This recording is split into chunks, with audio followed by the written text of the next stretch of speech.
la voix. Non, c'est moi la voix. Nous sommes la voix. Nous sommes tous la voix des sans-voix. Chers auditeurs, auditrices de la radio des sans-voix, bienvenue dans votre émission Les valeurs humaines.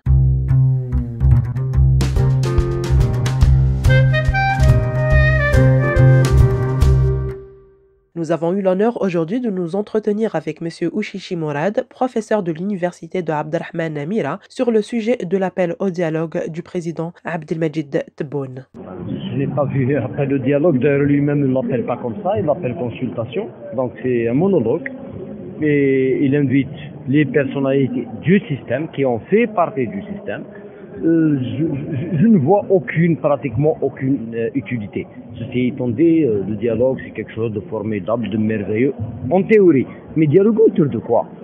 Les gens vous disent, il y a un mouvement populaire qui vous dit que vous êtes illégitime. Monsieur nous propose un dialogue avec les personnalités du système autour d'un thème qui est la révision constitutionnelle. C'est comme si c'est la priorité d'Algérie. Je ne crois pas. Il y a une machination, il y a une occupation d'espace de part du régime et que ça. Je respecte les gens qui ont participé. Bon, on peut pas dire, on peut pas. Mais je crois qu'ils font fausse route. Ça fait presque 2 mois que M. Abdelmajid Tebboune a pris place à la présidentielle. Mais on voit que la situation politique n'a pas encore changé et on ne voit aucune volonté de changement. Comment expliquez-vous ça? En Algérie, il y a quelque chose de fondamental dans son histoire. C'est la confiscation de l'État à la nation. Un régime qui s'est installé d'une manière illégitime et par la force en 62 et qui continue d'être. C'est ça que la population en fait déplore et c'est qu'elle conteste. Elle revendique un État civil basé sur une légitimité, une représentativité à tous les plans.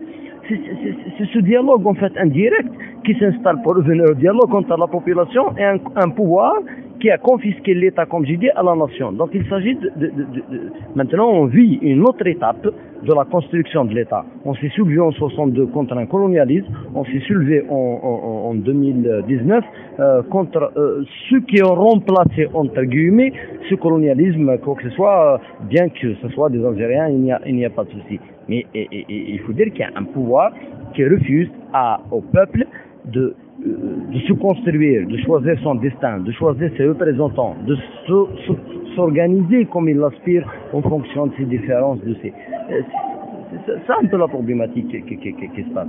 Donc la population, lorsqu'elle vous dit ne parle pas des personnes. Et quand la personne vous dit pouvoir civil, pas militaire, quand elle vous dit Yahna ou l'entouma, ça exprime un divorce. Il y a actuellement un divorce entre une population et un régime qui lui a confisqué sa souveraineté. Donc il s'agit de transfert de souveraineté. Maintenant, s'il y a dialogue autour de ce plan, il n'y a pas de souci. Il va y avoir un jour, si le mouvement continue, il va continuer. Je crois profondément qu'il va continuer. On arriverait certainement à cette étape, mais le dialogue soit uniquement, je ne parle même pas de dialogue, je parle de négociation. La négociation, c'est autour des modalités du départ du système. Merci. Selon vous, quelles sont les solutions pour sortir de la crise politique actuelle? La solution, il y a deux, ou bien, deux probabilités, ou bien que le régime entre guillemets, du pouvoir réel, ça s'agit, c'est-à-dire il comprend une bonne fois pour toutes, c'est comme dans une relation de couple, il s'agit d'un divorce, qu'il accepte le divorce, c'est définitif, et salam alaikum, il quitte les lieux, on trouvera les modalités. C'est ça en fait une période de transition ou là un processus constituant. Où ça va se radicaliser de plus en plus parce que cette population, je ne crois pas qu'elle va accepter de retourner encore une fois aux conditions d'avant le 22 février. La solution, comme je dis, c'est un peu ça. Maintenant, comme perspective pour le mouvement, oui, effectivement, il faut d'abord s'organiser. Moi, je crois, je ne parle pas de structuration, je précise très bien, s'organiser. Rage le font très bien, les associations qui existent. Pourquoi pas créer des nouveaux partis à partir de là? dans une perspective de rupture avec l'ancien monde. C'est fini, il y a un monde qui est fini. Et d'ailleurs, je me demande pourquoi certains hésitent encore à parler de la dissolution du FLN, du RND, de l'UJTA, qui font partie des symboles du système, de l'ancien système. C'est fini, il faut passer à autre chose.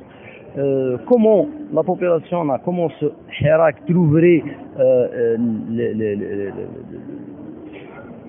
je dirais le mode opératoire, elle l'a trouvé. C'est sortir partout en même temps et pacifiquement. Est-ce qu'il doit y aller vers une autre étape, c'est-à-dire un peu plus radicale, en revendiquant tout court le départ de tous ceux qui sont désignés par ce système. Pourquoi pas, je l'espère profondément. Je m'explique. À l'université, il faut chasser les recteurs. Il faut chasser les wali. Au ministère, il faut chasser les ministres. C'est comme ça. Il faut absolument arriver à leur dire, à couper le système par le bas. Concernant la révolution du sourire qui a été caractérisée par le pacifisme, il y a aussi la reconnaissance du monde entier concernant le pacifisme de ce Hirak. Monsieur Ouchichi, un mot pour le peuple algérien. D'abord, la reconnaissance, oui, des populations et des individus, mais on n'a pas vu, d'ailleurs je tiens à souligner en tout cas, ou à dénoncer le silence de la classe politico-médiatique internationale, notamment la France, avec laquelle qu'on a quand même des relations plus ou moins privilégiées. Il y a un blackout délibéré, il y a une volonté des puissances étrangères d'étouffer ce mouvement, c'est clair. Moi, contrairement à beaucoup de sceptiques, je suis très très optimiste dans le sens où ce mouvement qui a résisté une année, qui n'a pas perdu son objectif en fait. J'ai l'impression en fait, quand je regarde ce mouvement de loin, j'ai l'impression, bien que je sois de près et dedans, j'ai l'impression c'est comme si ce peuple il s'est fixé un cap. Il s'en fout de l'élite, il s'en fout de l'apport des médias nationaux et étrangers, il s'en fout il est déterminé à régler ça. Ça me rappelle la guerre de libération nationale. Pour moi, c'est une deuxième révolution pour la libération nationale. Cette fois-ci, c'est pas avec la lutte armée, mais avec le sourire, la réappropriation de l'espace public, le pacifisme, comme tu as dit. Le pacifisme, ça veut pas dire passif, un pacifisme actif. Je trouve ça merveilleux, formidable, et il faut pas oublier que c'est unique dans l'histoire. On n'a jamais, j'ai travaillé sur les périodes de transition, j'ai observé pratiquement toutes les transitions vers la démocratie qui ont eu lieu. On n'en a pas cette forme, elle est unique. Donc pour ceux, vous m'avez dit un mot pour la population en marche, oui, il faut être conscient d'abord des acquis. Deuxièmement, on ne peut pas construire l'avenir sans valoriser nos acquis. De deux, il faut savoir que c'est unique, donc les solutions seront uniques, seront proprement algériennes. L'Algérie est en train de s'inscrire dans l'histoire. Et il ne faut absolument pas perdre ça, parce qu'on est dans la perspective historique, on s'inscrit dans l'avenir. Et pour ceux qui se posent la question, c'est quoi l'avenir de Hirak, moi je dis qu'il ne faut pas poser cette question, il faut faire en sorte que ça réussisse.